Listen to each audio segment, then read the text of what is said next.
Warga Desa Uleblang, Kecamatan Julok, Kabupaten Aceh Timur, dihebohkan dengan temuan dua kerangka atau tulang belulang manusia Selasa malam 26 Januari.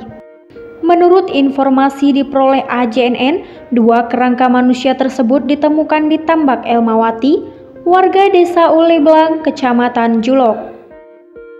Kerangka tersebut ditemukan oleh Dolisa, seorang petani yang sedang menggali tambak milik Elmawati.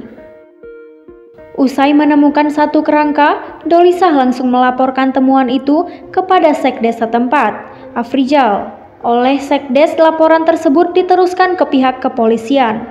Setelah Sekdes datang ke lokasi, kemudian Dolisa kembali menggali tambak dan menemukan satu kerangka lainnya.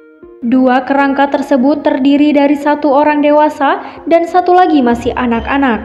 Dari tambak tersebut juga ditemukan baju kemeja, celana kain, jam tangan merek Tajima, sepasang kaos kaki, dan tali pinggang.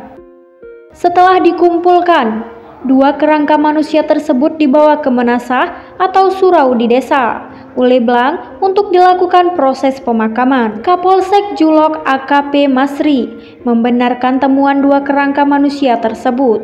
Untuk keterangan lebih lanjut, kata Kapolsek, harus menunggu hasil proses pemeriksaan lanjutan.